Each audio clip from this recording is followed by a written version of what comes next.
Welcome to Springfield Reads, a virtual story time from Hyde Hall in Cooperstown, New York, and the Springfield Center Library.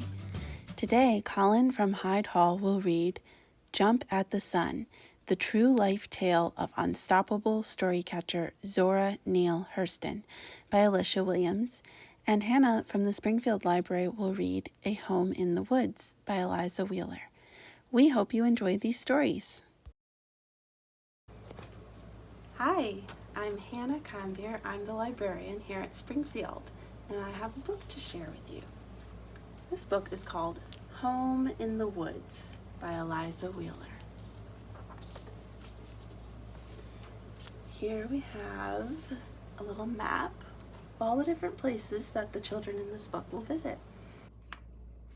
This is my family. Marv is 8, Rich is 10, Ray is 14, Mom is 34, Bay is 12, Eva is 3 months, Doll is 2, Lowell is 4, and Marvel is 6. And this is me, Marvel. Dad lives with the angels now, and we need to find a new home.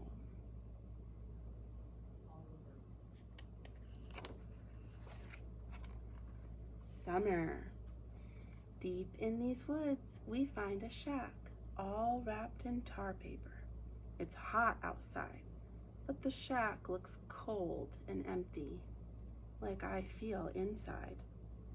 You never know what treasures we'll find, says Mom. In the shack, we don't see any treasures. There's a wooden table, empty crates, a rusty oven, a dusty shelf, a potbelly stove, box springs. Look here. Lowell and Eva find a door in the floor.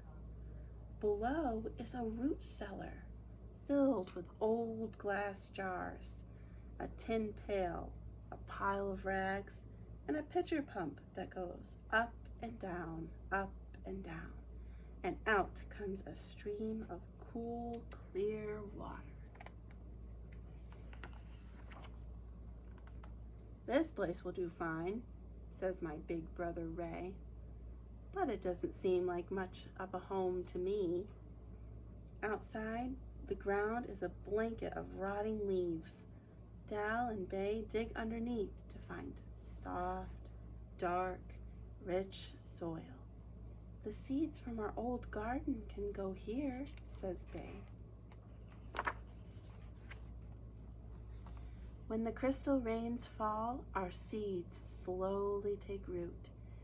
Some treasures take a little time, says Mom.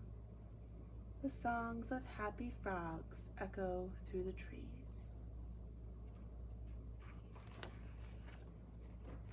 The woods are a tangle of birch, poplar, pine, and sugar maple.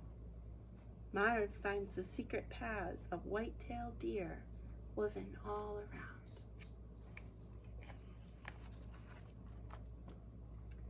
The paths lead us to a twisting trout creek, an empty beaver lodge, and a blooming berry patch with sweet jewels of blue and red. We fill our pail, Marv's hat, Ray's bag.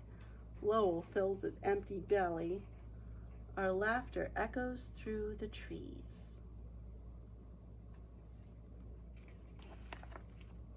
Autumn. Cool winds come and spice up the air and fill it with rust and ruby leaves. Mom walks into town to do chores for pay, so we take care of chores at the shack. Rich writes them on paper slips that we draw from a hat. Split the wood, wash up, hang clothes, sweep some, pull weeds, pick veggies. We fill the glass jars with Mom's berry preserves and the harvest from our garden. We'll save them for winter and stack them in the cellar like buried treasure.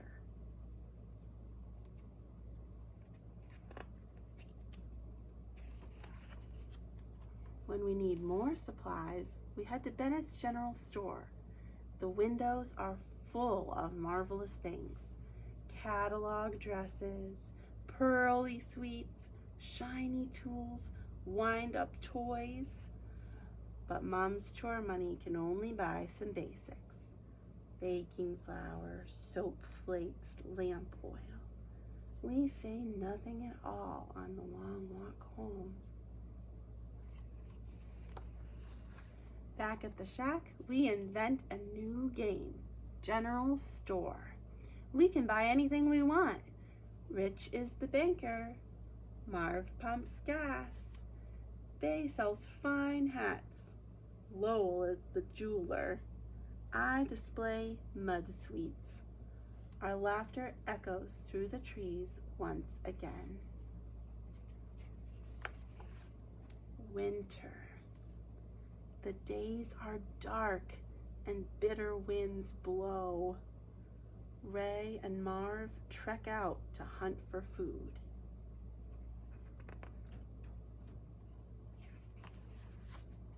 Bay huddles in the lamp's glow. Mom teaches her that scraps put together make colored patchwork. I huddle by the warm stove. Rich teaches me that letters put together make words, and words put together make stories. Most days, Ray and Marv return from their hunt with nothing at all. But tonight they are proud and tall. We plunder our stores, and Mum works the oven like magic. A feast for kings and queens of the forest, Rich says. There's soft loaf bread, baked green beans, wild turkey stew, and blueberry pie. Snow falls in a blanket of diamonds all around the shack. The jack pines sway above as we fall asleep close together. But Mum stays awake into the night, whispering to the stars. Spring. After many months, warm, fresh air comes pouring into the shack. The cottonwoods are all in bloom. Me and Bay carry Mum's loaf bread and blueberry jam to the neighbor's farm. They fill our pail with milk and our hat with golden eggs. We go slow and careful on the path home. Bay calls out the flowers' names: wood violet, dwarf iris, pink lady slipper, pitcher plant. The songs of happy birds echo through the trees.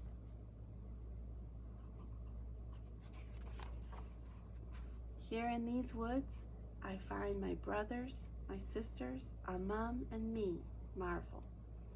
The shack, all wrapped in tar paper, looks different now, warm and bright and filled up with love, like I feel inside.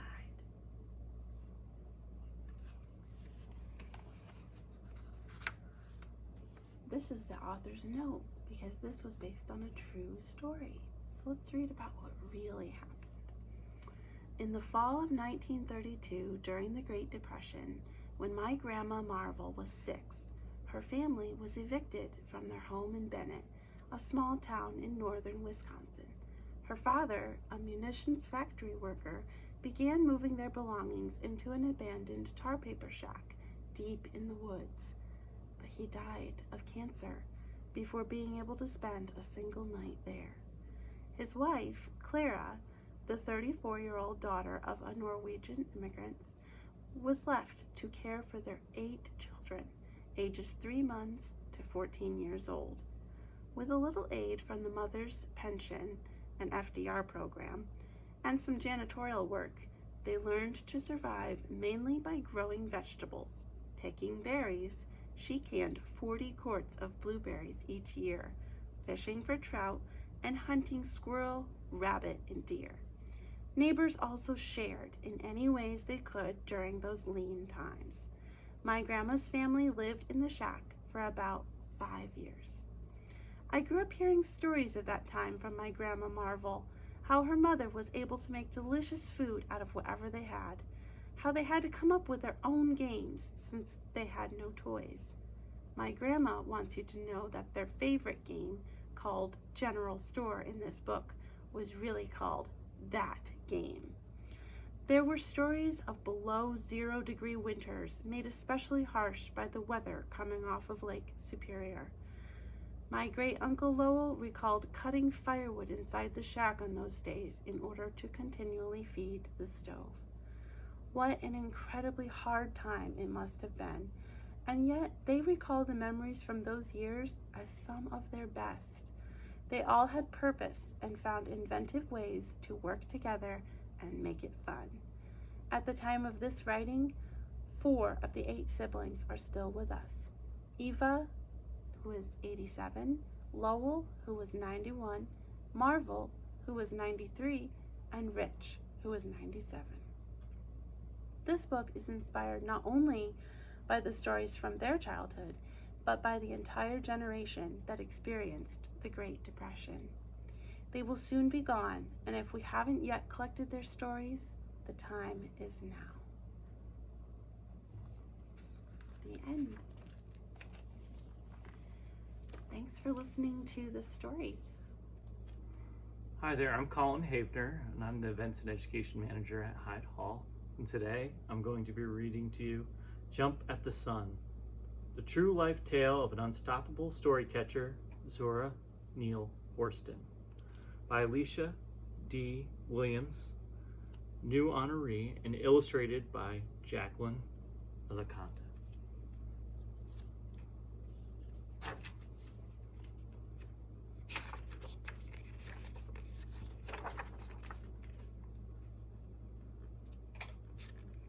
I believe this is our little storyteller, Zora.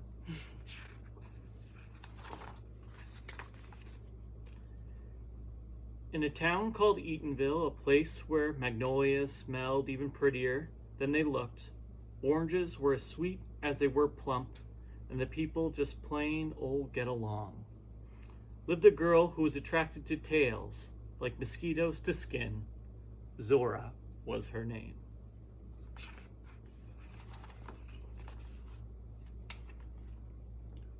Zora got to loving tales from hearing the townsfolk swap stories at Joe Clark's general store.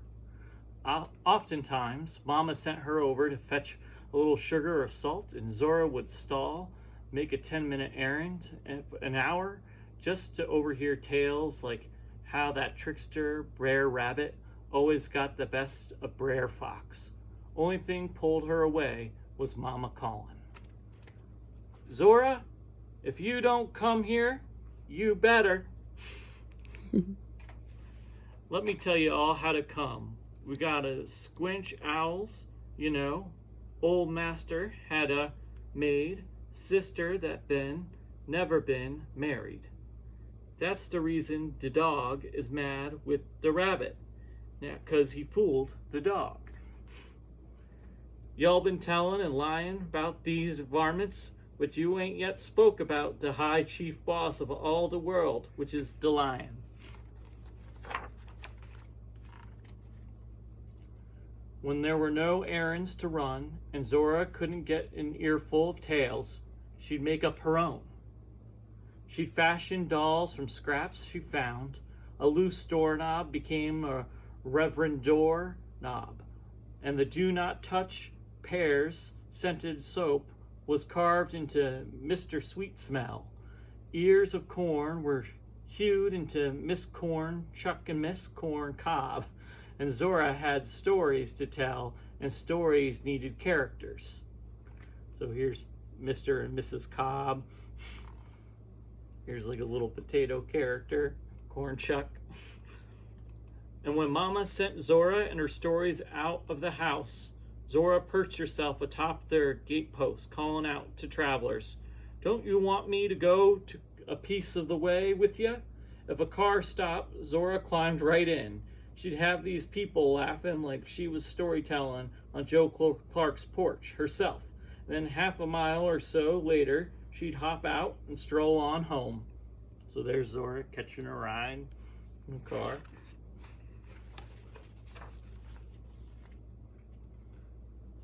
Now, back then, some folks called storytelling telling lies. And if Zora's preaching Papa got home from church and got caught her spouting him, he'd give him a chase lightning quick. Even Zora's grandma aimed to sting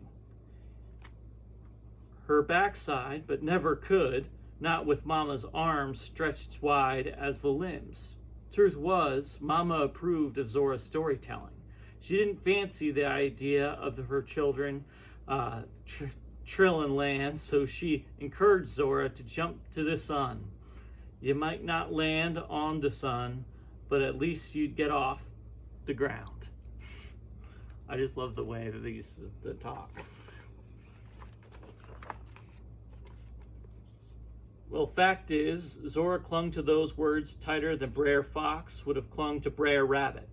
If he'd ever been able to catch him, Zora needed him to, because one day, Mama got herself a chest cold that couldn't get better. Then one September evening, Mama closed her eyes for the last time.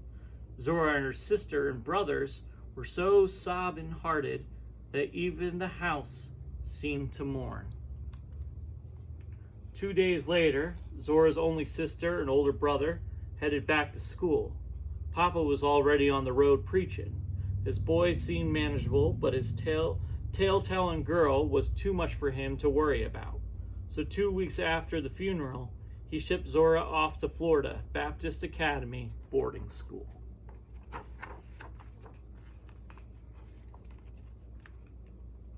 Zora dug her nose into books, intent on reaching the sun. It was what Mama had said had always taught her to do. After all, then her Papa got a new wife, and he was straighter than a peach cod.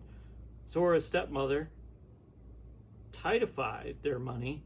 School fees went unpaid, and back to Eatonville Zora went. To hear Zora tell it back home, the walls were gummy with gloom, and her little brothers in ragged, dirty clothes. This was wrong, and Zora made it known. Fussing and fighting commenced from the kitchen to the gatepost. Finally, her stepmother pointed to the door, and out stomped 14-year-old Zora down the dusty road.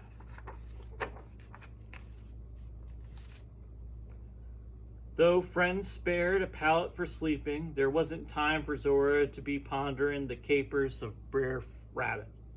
She had to earn her keep, but she was better at storytelling than holding a job.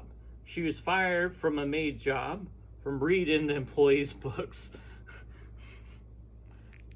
She up and quit babysitting her old brother's children when he quit on his promise to let her go back to school. Her 12 long years she traveled from job to job, from Florida to Baltimore, in and out of school. Zora was miserable, except for when she spooned out Eatonville trickster tales to whoever'd stop and tell 'em. And she sakes alive, folks were hungry. The sun, however, was getting antsy, waiting on Zora, so she called down saying, "Ain't you supposed to be meeting me up here?" Reckon Zora was getting antsy too. How was Zora to jump all the way to Old Big Yellow? Be doing that made her the happiest. And Zora was the happiest at school and hearing those stories. In Baltimore, 26-year-olds couldn't go to public school for free. So Zora told a tale of her own. She chopped her age to 16, then plunked herself down in a high school classroom. Even though she had a lot less money than the other students, Zora walked through the halls like her shoes were lined with gold. And that girl was back in school. Whoopee! The sun waited patiently for 2 more years until she graduated, then called out, "Jump, Zora." So she did, to Howard University. The best part, all those years of tarrying around Joe Clark's and making up tales out of corn husks paid off. She shared her tales with the director of the Stylus, the college literary club, and she was offered a membership.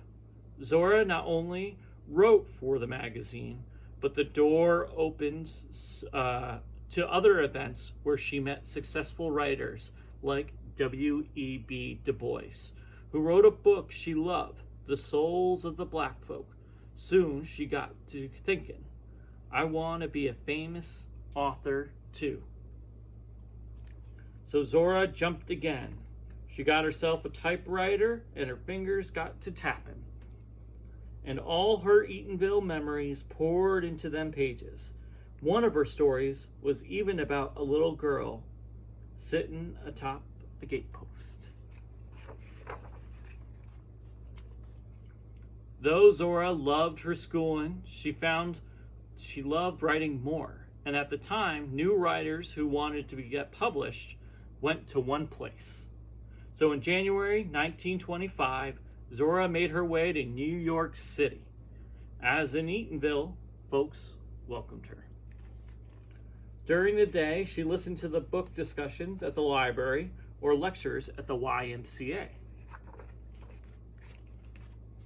Come nighttime, Zora would be swinging in Harlem, where Count Basie or Fats Walter pounded on the piano and folks danced the Charleston. Once her feet were too sore for one more kick, Zora would hold court, surrounded by writers like Arna Bontemps, Fannie Hurst, and her best pal, Langston Hughes. Langston's poetry jumped at the sun for sure. As Zora's stories held the ears of these great writers, surely her mama was right that Zora could really reach the sun too. You know, God did not make the folks at all once. He made the folks sort of in his spare time. For instance, one day he called everybody and gave out feet and eyes, and another time he gave out toenails. You know, all the animals was having a ball down in the pine woods. The dog said he'd be the trumpet in the band, and the horse and the frog and the mockingbird all be there to help, but they didn't have no bass drum. Once, way back yonder, before the stars fell, all the animals used to talk, just like people. That spring, Zora jumped again. She mailed a handful of stories to a magazine literary contest. Her words were so alive that the judges saw the moss on the trees, smelled the grass grow, the Everglades, and heard the men chanting on the railroad. Then those judges began chanting Zora's name. Honorable mention, short story, Black Death by Zora Neale Hurston. Honorable mention, play Spears by Zora Neale Hurston. Second place fiction award, Spunk by Zora Neale Hurston. Second place drama award, Color Struck by Zora Neale Hurston. A fancy college heard about Zora's storytelling and offered her admission. But if there was one thing Zora had learned, it was that school was expensive. And she didn't have 2 nickels to rub together. Zora was doubtful. Jump, Zora, Mama's words sang. And wouldn't you know, her jumping paid off. Barnard College offered her a scholarship. It wasn't much, but friends helped out. And Zora put together a collection of tales from home called The Eatonville Anthology, and earned a bit from that. For the first time in all her schooling, Zora was able to stay in school. For her very last semester, Zora had one big project left to do. Field work for her anthology, and sometimes adults mess up in reading as well. Field work for her anthropology class. Anthropology is the study of humans and their behavior. Her professor, Dr. Bose, suggested that Zora collect folklore. Now, folklore includes stories and beliefs passed down from generation to generation, exactly like the ones old Clark's shooks. Dr. Boaz might as well have asked Zora to go down to Joe Clark's for some sugar. There was this fella named John Henry. Now he wasn't no ordinary man, you see. And that Brer Fox threw Brer Rabbit right into the thicket, just 'cause he drank up his water. She had heard Brer Rabbit's adventures and why the squinch owl screeched since she was a baby. How many lumps of sugar had she fetched to hear about High John the Conqueror? Or how many times had her mama called, "Zora"? Of course, she'd go to collect them stories. What's a squinch owl? Now it's loud screeching owl that once was a... Zora looked up to the sky. "I'm coming for you, son." And the sun smiled down, I know. Zora drove into Eatonville, and even after she'd been gone for 22 years, the townfolk still recognized her. "Well, if you ain't Zora Hurston." They rattled off question before she could even answer them. "You gonna stay a while?" "Several months." "Where you gonna stay?" "I reckon." "What are you up to?" "Ah, come to." Zora at last sat at Joe Clark's store porch. The townsfolk ate gingerbread, drank buttermilk, and commenced to woofing about John and the frog and the man who went to heaven and Jack and the devil. As the menfolk plucked their guitar strings, it said that even the moon dipped lower to get an earful of tales. But outside of Eatonville, folks zipped their lips to the meddling stranger within the notebook and the northern accent. To ease their minds, Zora spun a believable tale about her own life. "I am a bootlegger, running from the law." The folks then trusted she wasn't snooping and offered her a treasure of folklore. Went down to the river, heard a mighty racket. Nothing but the dull frog pulling off his jacket. It was a man, and he was so big and fat, till he went to whip his little boy for something. The little boy run up under his papa's belly and hid up under there for 6 months. I'm telling this lie on the gator. Well, the gator was a pretty white varmint with coal black eyes. So one day he was laying up on the grass in a marsh sunning himself and sleeping, when Brer Rabbit comes busting across the march and right over Brer Gator.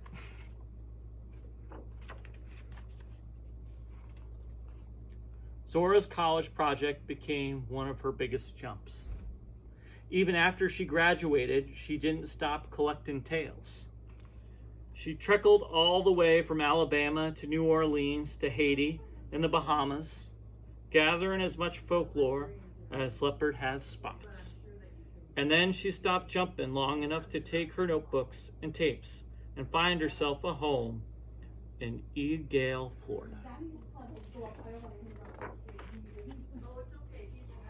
There on her porch with the paper spread out, Zora took her biggest jump ever. She set up her typewriter and her fingers got all the tapping, all those tales into books. Then she tapped up her very own stories and made up her own books too. Zora, like her mama, always dreamed rich, like the sun. And now, when you open those books, it's as if you were visiting on Zora's porch, just like she porch visited all those years ago.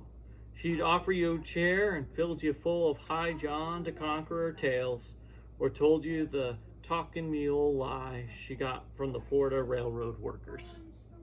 Of course, she'd woof about all the Brer Rabbit and Brer Fox, too. And that sun would have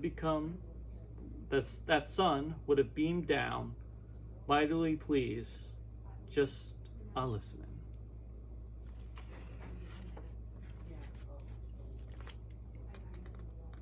And these are some wonderful author notes